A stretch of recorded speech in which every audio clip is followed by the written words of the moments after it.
Hello, how are you today? We're going to be today looking at the lesson plan template. This is part 2, and we'll be talking about how to write EdTPA friendly learning objectives. So with the EdTPA, they ask us to focus on learning objectives. Let's make sure, okay. Um, the, the learning objectives include, and actually they're built around a learning outcome. So there's a difference between a learning objective and a performance objective. And I believe a lot of you have learned to teach, to write performance objectives because that is a very structured way to write one, and it works for some of your earlier classes.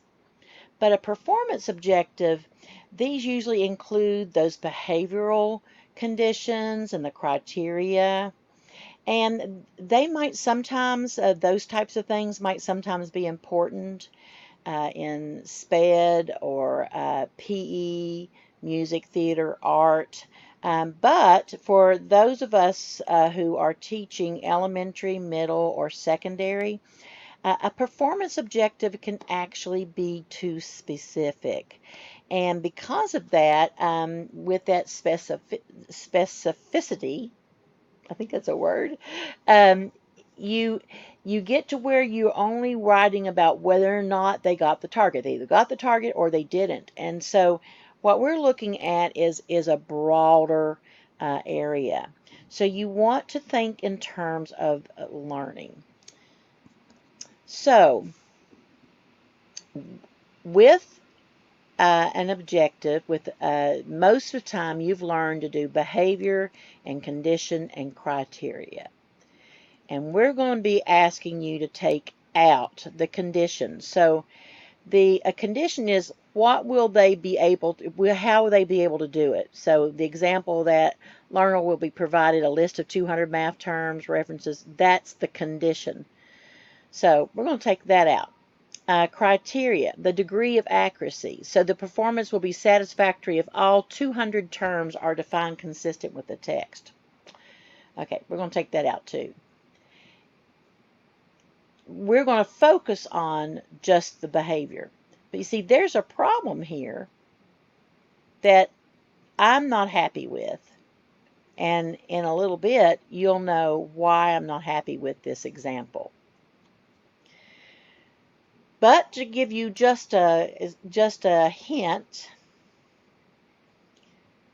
we are looking at learning for our objectives, not behavior.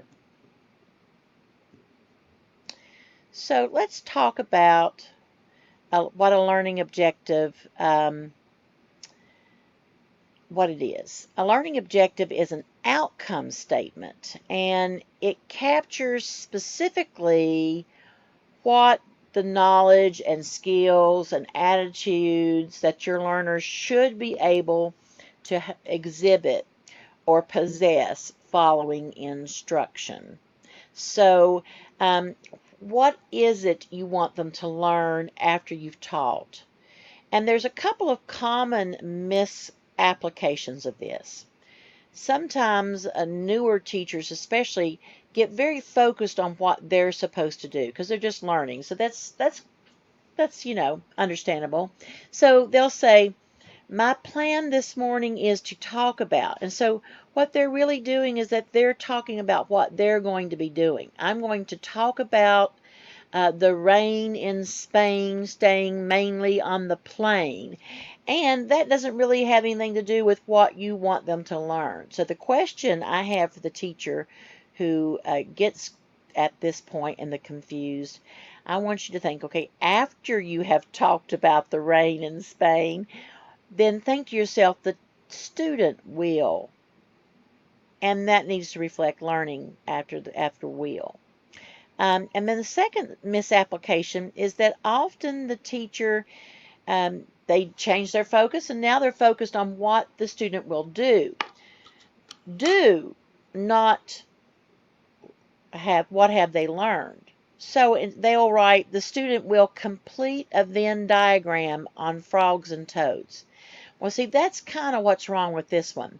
The learner will define math terms. The problem here is that that doesn't reflect learning. That reflects a task.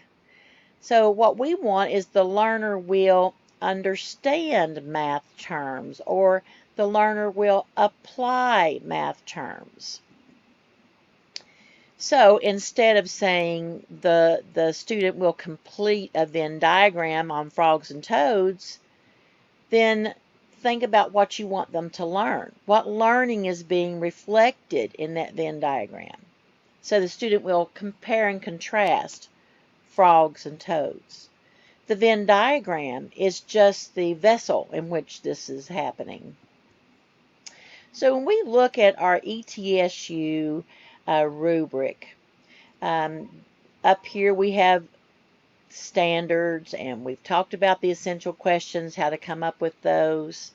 But with the objectives, let's take a look. It says objectives are written to show what students will learn or be able to do. So if you were teaching Venn diagrams, then it would be appropriate to put the learner will create a Venn diagram, or the learner will complete a Venn diagram. You need to try to use active verbs from the Bloom's taxonomy. Now, we looked at Bloom's before, and they've got some pretty broad verbs. So you can use some verbs that, come from that. So you might even say, if you want them to, let's say you're teaching the causes of World War II, then you might write, the learner will list the causes. And that would be like your bottom level of Bloom's. And so think about what verbs reflect what level of Bloom's. And you also want to make sure that your objective is related to your standard. I should be able to go to your standard and look at your objective and see a complete match. I mean, not word for word, of course, but obviously this should be on topic. The objectives need to show what you want the students will learn and be able to do. That's there. Use active verbs. And then the difference between a meets expectation and exemplary is that here we want you to think about multiple domains of learning. Now, this has caused some confusion. And right now we're going to table the discussion of incorporates multiple domains of learning, because I believe for us secondary folks that that is going to be reflected in our subject-specific emphasis. And I think with elementary, we can think in terms of that as well. PE has really, they know exactly what their domains of learning are. This is something that specifically relates to them. Notice that it does say here to state measurable criteria, but in parentheses it says if applicable. Well, most of the time for you secondary ed and you elementary ed folks, it is not applicable. So we don't have to worry about that. So we're going to take a look here. Your objectives are tailor-made to your lessons. And so when you write a lesson, you're thinking about what the students want to learn. You need to have a measurable verb. Measurable means that we'll be able to see it or observe it or somehow quantify or evaluate it. So you can't write the learner will understand the causes of World War I. Because how are we going to see that they understand? How do we know that they're understanding? So you have to think, okay, how am I going to have them understand? So a lot of you are going to the next, after they realize Miss Rock won't let you use understand, the next thing you're going to put is the learner will demonstrate understanding. No, No. Don't even think about writing that. The learner will demonstrate understanding. Don't do that. You have to, how are they going to demonstrate understanding? And if they're going to do it by writing an essay, well, let's look at that verb. The learner will write and then talk about what they're going to write. And so be very specific, but demonstrate understanding, no. That's a cop-out. You must be able to assess. So always think in terms of this sentence frame, the learner will or the student will verb. Pitfalls and things to remember. Do not say the student will be able to. I hate that. I see it in stuff all the time. And I'm sure it's just a pet peeve, but you know it is. I'm going to ask you to take that out. We're not teaching them to be able to do something. We're teaching them to do it. Don't be too specific. The learner will complete the Venn diagram on the duck worksheet. So you only want them to be able to complete Venn diagrams when they're on duck worksheets. That's it. No bear worksheets, no panda worksheets, just duck worksheets. That's too specific. If you want them to be able to complete Venn diagrams, then you say the learner will complete a Venn diagram on ducks, if that's what you're after. But, even then, the learner will complete Venn diagram on ducks. Well, the purpose of the Venn diagram is compare and contrast, so I would change my verb to the learner will compare and contrast ducks. So, be careful. And keep your learning outcome in mind. Always think, what do I want them to learn? And that's why you need to keep blooms out in front of you at all times. Sleep with blooms under your pillow. Don't describe an activity. I've seen, you would not believe this. When I first started this job, I read objectives that said, the learner will read chapter 6. The learner will complete the exercises on page 12. I thought, oh boy. We got a lot of work to do. Be careful not to combine objectives. Stick with one verb per objective, because when you start combining them, then when you have to assess them, then you became, okay, which one am I going to assess? So the learner will translate and analyze. Well, which one are you going to assess? Translate, or are you going to assess, analyze? And if you're going to assess both, well, then make 2 objectives. So stick with one objective per, one verb per objective, sorry. So let's see if we can practice our problems here. Students will be prompted to read the soliloquy to themselves and provide notes on the text. Okay, there we go. I'm sorry, I'm playing here. I was trying to get this thing to go. Okay. Students will be prompted to read the soliloquy to themselves and provide notes on the text. What's wrong with that? You think about that for a minute. The next one is students will compare notes they have taken to the notes that others have taken. Students will be able to subtract decimals. The learner will compare and contrast the death of Candy's dog to that of Lenny and determine what moral the events teach. These have been all taken from ones that I have actually taught. Students will be prompted to read the soliloquy to themselves and provide notes on the text. This is an example of when someone has written an objective that just describes what the students are going to do. The students will compare notes they have taken to the notes that others have taken. Just because someone is doing something in your class, that doesn't mean there has to be a learning objective. So sometimes people when they get to that section in their lesson plan where they're writing the learning objectives, they just start making a laundry list of everything the students are going to do in class. Well, they're going to compare notes to other people. Well, that's a great activity, and I'm sure that activity leads to learning. What is that learning? That's what needs to be in your objective.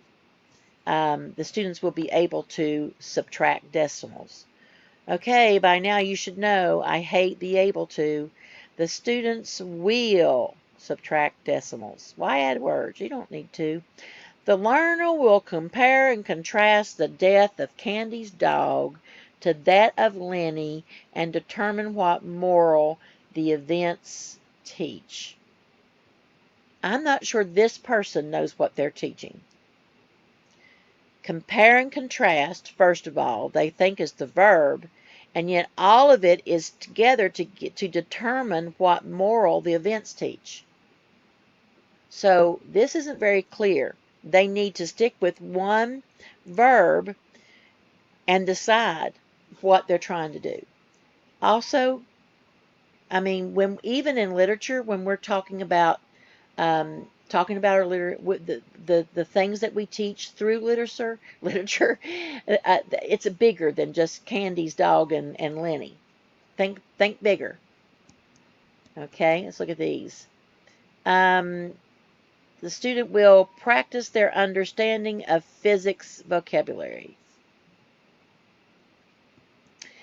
The learner will use the Venn diagram to choose 3 similarities and differences and write textual examples as evidence to the claims.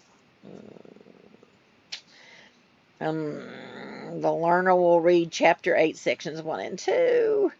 The learner will write the allegorical elements of Sir Gawain and the Green Knight. Okay. First of all, it's great for the students to practice their understanding of physics vocabulary, but what is it you're trying to accomplish with that? What learning is being accomplished? Because this is a task. The learner will use the Venn diagram. Use. Does use have anything to do with learning? It might. Depends on where you're going with it. And similarities and differences. And write textual examples. I think I would just throw this away and start all over again. Because what are we after? Venn diagram, that's comparing and contrasting. And then finding evidence, textual evidence. That's a whole nother thing too. This one here needs to disappear off the face of the earth. This is not a learning objective. This is a step in your instruction. Or it is a piece of homework or something like that. The learner will write the allegorical elements of Sir Gawain and the Green Knight. No. I think, again, this teacher here needs to reflect on what they want the student to learn. So objectives are important because they give our lessons a target. If I know what I'm trying to teach, then I can get to it much faster. Even me, who talks and talks and talks and talks, this helps. It keeps my lesson focused. You know what you're supposed to learn. I know what I'm supposed to teach. It's more likely to happen. And it keeps a frame. The frame is good because it keeps everything in. It's supposed to keep me from blabbering too much, but it doesn't always work. The frame is good. So, stay calm. This is just the start of it all. We're going to get there. If you can write a good objective, then you can make good assessments. And assessments are coming up very soon. Okay, you have a great afternoon.